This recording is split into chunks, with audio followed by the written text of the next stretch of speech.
Hello and welcome. Happy New Year and welcome to 2024. My name is Stephen Sugumar and I'm a manager of solutions consultant and I'm joined by my colleague Peter.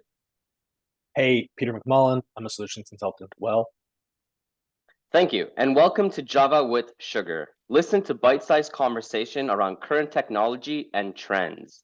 This episode, we will be exploring what is monetizing field service, and this will be part of our first arc for 2024, which is monetizing field service, our revenue-centric solution to optimizing your operations return on investment. I believe this topic is important because in many cases, field service management, field service departments are viewed as a cost center. And we want to understand how to transform this more into a revenue center. We want to thank you for joining, and we're going to jump right in. I think a good place to start is perhaps why field service management and departments are considered a cost center. Well, it really just starts with the inception and the need for field service, right? I'm talking about calling in, creating a case, working with an agent. You have a need for support. You're having some issues with some of your assets or some of the services provided. So right off the bat, the need to contact support or a call center is already a cost burning division of your business. And then let's talk about the technicians to actually get your technician there. These technicians are highly skilled employees alongside with high costing salaries, high valued equipment in some cases in some businesses, and just the cost of logistics. I mean, running the truck, monitoring their safety, AVL solutions, their inventory, right? Monitoring that inventory and managing it. All of this really equates to what many businesses call a truck roll cost. What does it cost to even get my truck and my technician moving even before I reach my customer's job site to aid with their issue? So a lot of this in many businesses today, it is a cost center. Field service management is considered absorbing costs within an organization. We believe that we can turn this around and bring more revenue into your field service operations at your business. Peter, do you have anything more to add as to why field service management might be a cost center?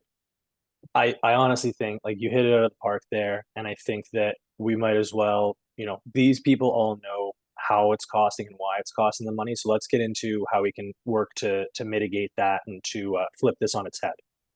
So I think that one of the big things that we want to focus on when we talk about monetizing field service management by attaching it to revenue solutions is on the back end, at least, is setting up service contracts. Now, this can be done with a lot of field service management solutions on its own, but the issue is that that leaves it kind of sitting unattached to any billing or like actual revenue software. So you have to make all of those connections manually by yourself. What we're looking to do with field service and with Revenue Cloud is to generate those service contracts through subscription management.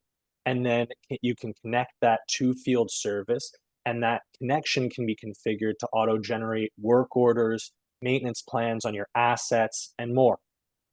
And this will actually help you in avoiding large capital spends in repairs and in service. It'll help reduce that truck roll cost by helping you to have the majority of your schedulable appointments in advance so that you can best schedule the work so that everything lines up nice and neatly. And with that comes as well a stress-free schedule so that you're paying your dispatchers less on mental health services and things like that. And also it comes with that ability to upgrade and have that upgradable eligibility for free so that if a part or an asset becomes obsolete, there's that contract and you get that free upgrade. So there's a lot of selling points on the customer end as well. Stephen, I don't know if you have anything to talk about there with service contracts.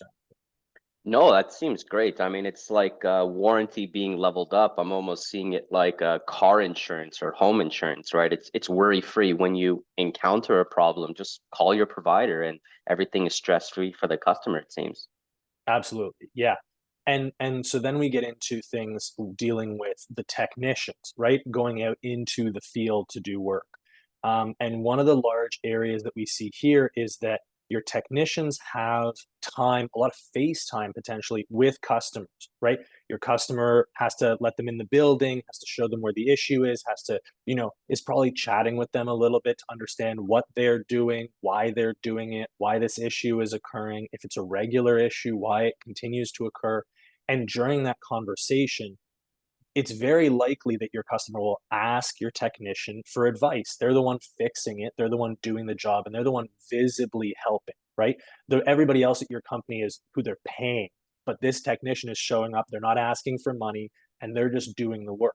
So that's a very good potential selling opportunity where your technician is probably openly giving advice on maybe try this in the future, or this is a product that you might want to look into that'll help you here. And all that attaching that revenue solution to your field service management solution does is it gives the technician a button, a quick way, an easy way to log that interaction and turn that into potentially a quote or a lead or however your company wants to run things, so that the technician just logs that interaction, a possibility, an interest from the customer, and then it gets shipped off to your sales rep or to the account manager, whoever, and the technician doesn't have to worry about anything anymore. The goal is not to add to their jobs, but just to give them a way of logging what they've done. And we'll get into this in a second, but potentially rewarding them for that work. Stephen, how does this feel with respect to how field service typically runs and then adding in that revenue solution? I see some major benefits. I can see how this is reducing that cost centricity around the division and just empowering and enabling more revenue to flow through. But I'm really curious, Peter. I mean, how are we going to achieve this? How are we going to empower these technicians to do some of these things that you're talking about? That's a great question. And again, I do want to call out here that the goal is to improve everything. So great way to incentivize employees is through gamifying this. That comes with and that's made easy, let's say, or easier through Salesforce's great reporting and dashboard Mhm. features. So you can take all of these interactions, right? If we're logging all of those customer upsell or cross sell opportunities as leads, let's say, then you can track all the leads that are generated by each field technician, turn that into a report, turn that into a dashboard, and have it tracked throughout the month, where at the end of the month they get, a Tim Hortons gift card or something like that. And that's a fun way of, creating some friendly competition, making it so that it's not, a huge burden on them. There's a little bit of fun, a little bit of banter that can be had between them and their colleagues. And you need that access to revenue software to be able to track things like this, to be able to make it easy to generate these quotes or these leads while in the field, and then be able to gamify all of that. Does that make sense? And does that seem like something that customers and techs would actually want to do? I think so, right? I think it's key in what you said around gamifying it, making it more optional, incentivizing them, not adding it as part of their job description. I feel, technicians out in the field, especially in complex industries like energy, there's already so much responsibility on their plate and so many things that they have to, run their minds through. So I think adding a sort of optional arm here to make a little bit of extra money, right? Or help the company out just with a few clicks, like you mentioned. I think this is the strategy that's going to best benefit companies moving forward. Absolutely. Yeah, and that's the goal, right? We're looking here to not make their life harder, but just to give them more options and more opportunity to log the good and hard work that they're already doing, likely. Love And it. and that's really where that synergy between the field service platform and the revenue software can really come together, right? Where you walk through from the completion of a work order, you generate a report on all the service work that was done, you turn that into a bill, you use billing to handle all of the credits that your customer has, all the discounts that they have, and then you automatically send that off to the customer. All of that from the time that the technician says, I'm done the work, this is everything I did, through to sending that bill to the customer. If you've got that all on one platform, that can all happen automatically. right? You can time it Mhm. out to when you want it to happen if you have specific times of the month that you want that to be sent out. But it can all be done automatically and really reduce the hassle so that your team is only dealing with the problematic or the niche cases that would require their attention. Love it. Love it. So I think that's where we're going to conclude our first episode here. So really to recap, we talked why field service management might be a cost center for your business. How do we change that more into a revenue center? How do we monetize that? And Peter just lightly discussed on how do we synergize the revenue solutions with field service management solutions. So again, thank you, Peter, for your collaboration. On next episode, we will be further exploring that synergy between field service management and revenue solutions with our guest speaker, Eric Nelson. Again, thank you all for your time.